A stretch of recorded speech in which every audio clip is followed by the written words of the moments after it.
Aujourd'hui, on se retrouve pour une toute nouvelle vidéo. Je vais vous parler des livres que j'ai dû lire pour mon bac de français. Alors tout d'abord, je fais partie de la génération cobaye, comme j'aime bien l'appeler. Tout simplement parce que je fais partie des élèves qui vont passer la nouvelle réforme des lycées. Alors comme la chaîne est dédiée à l'écriture, à la lecture, etc., ça me semblait utile et important de parler du bac de français. Alors déjà, comme nous sommes en pleine épidémie du coronavirus, eh bien nous ne passons pas l'écrit. Mais si ça avait été le cas, je pense que j'aurais choisi la dissertation. À mon premier bac blanc, j'ai eu 10,5, je sais, c'est pas fameux. Mais pour ma défense, je pensais avoir une mauvaise note, encore plus mauvaise note, pardon, parce que je pensais avoir fait un hors-sujet. Mais bon, on passe au vrai sujet de la vidéo, c'est-à-dire les livres que j'ai dû lire. Comment dire que j'ai pas beaucoup aimé les livres de base à lire, mais j'ai vraiment aimé les lectures cursives.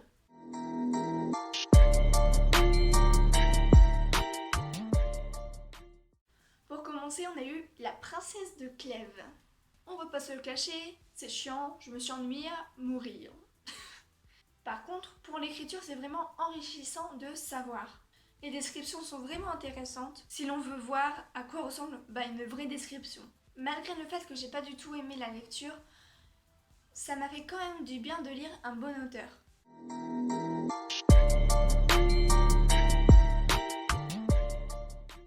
La Princesse de Clèves met en scène, à la cour du roi Henri II, un trio tragique. Le duc de Nemours est épris de la princesse de Clèves, qu'il aime en retour, mais qui est adorée de son époux. Par refus de s'abandonner à une passion coupable, la princesse commet l'irréparable. Elle avoue tout au prince. Et cet aveu central dont dépend l'issue du drame a fait couler beaucoup d'encre. Ainsi que le résume la romancière Marie Darrieussecq. Les premiers lecteurs de Madame de Lafayette au XVIIe siècle, j'ai réussi à le dire, ça c'est cool, le jugèrent invraisemblable. Quelle épouse devrait informer son mari de ses tentations adultères? Au XVIIIe, cet aveu, on l'a trouvé charmant. Au XIXe, immoral. Au XXe, idiot. Et quelle épouse donc son bellâtre de cour? Et au début du XXIe siècle, on dit qu'il ne faut plus lire ce livre, mais c'est encore une autre histoire. Donc dans ce livre, on a un combat entre la moralité et l'immoralité. Moi, j'ai personnellement été déçue que la princesse de Clèves n'épouse pas Monsieur de Nemours, mais ça semblait quand même logique. En effet, dès le début du livre, on aurait pu comprendre que jamais elle ne tromperait son mari, qu'elle resterait toujours fidèle.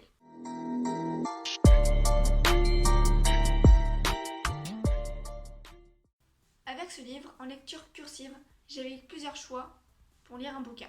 Et j'ai choisi La Tresse de Laetitia Colombani parce que le résumé m'attirait. Et je n'ai pas du tout été déçue de ce choix, bien au contraire. J'ai dévoré le livre et il m'a vraiment, sincèrement touchée. Et en le terminant, j'en voulais encore plus, comme si j'attendais notre fin.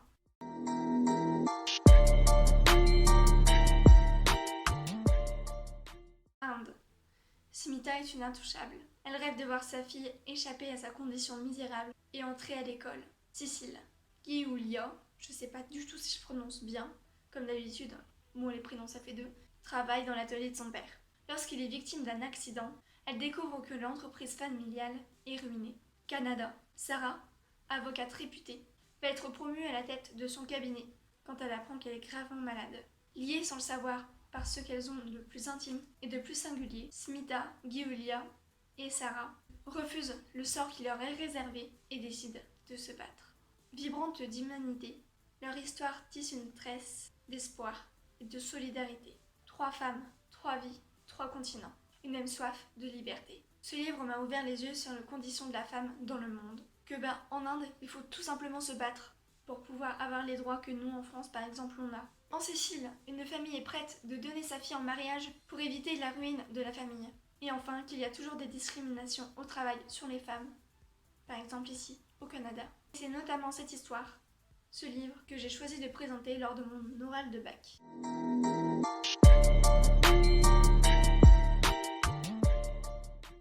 Ensuite, on a Des cannibales, suivi des coches, de Montaigne.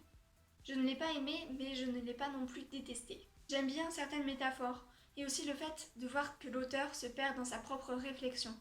Il nous montre, nous explique son point de vue sur les nouvelles choses de l'époque, comme la découverte de nouveaux mondes, de nouveaux peuples.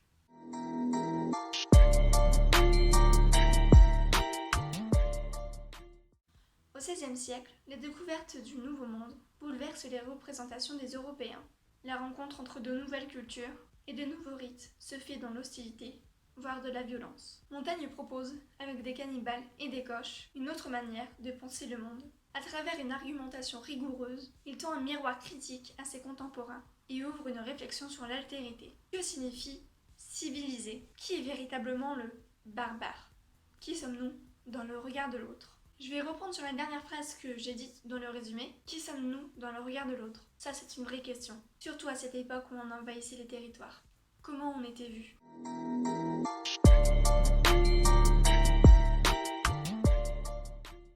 Ensuite, avec ce livre, j'ai dû lire Cannibale de Didier Daninx. J'ai réussi à le dire, c'est magnifique. Je l'ai vraiment bien aimé. Pas plus que la tresse. Et franchement, j'ai vraiment été attirée par l'histoire. Ça fait aussi ouvrir les yeux. Ouvrir les yeux sur l'esclavage et les os humains. Les Européens traitaient les cannibales, comme ils les appelaient, comme de vulgaires animaux.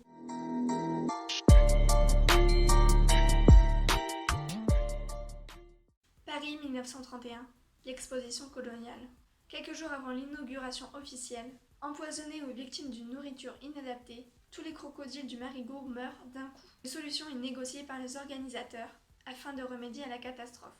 Le cirque Hofner de Francfort-sur-le-Main, qui souhaite renouveler l'intérêt public allemand, veut bien prêter les siens, mais en échange d'autant de Kanaks. Qu'à cela ne tienne, les cannibales seront expédiés. Inspiré par ce fait authentique, le récit déroule l'intrigue avec, en arrière-plan, le Paris des années 30. Ses mentalités, l'univers étrange de l'exposition, tout en mettant en perspective les révoltes qui devaient avoir lieu un demi-siècle plus tard, en Nouvelle-Calédonie. J'ai vraiment beaucoup aimé l'histoire et me plonger dedans. Par contre, j'avais bien deviné la fin.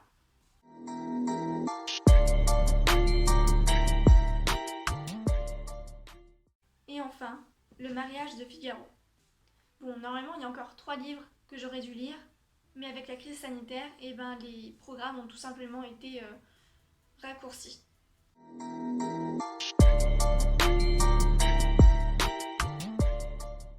16 personnages, 92 scènes, 1600 répliques, une provision de décors et de costumes. Pas de doute, le mariage de Figaro est bien la superproduction du XVIIIe siècle.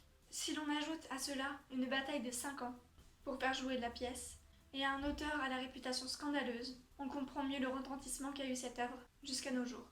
Et cependant, il y a des meilleures raisons de lire Le mariage de Figaro. Beaumarchais y donne libre cours à son génie.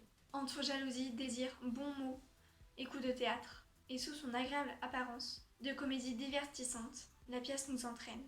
À la veille de la Révolution française, dans une importante réflexion dans les inégalités sociales, je sais pas si on a entendu, mais il y a quelqu'un qui a roulé hyper vite. Le rôle des femmes et le droit de chacun au bonheur.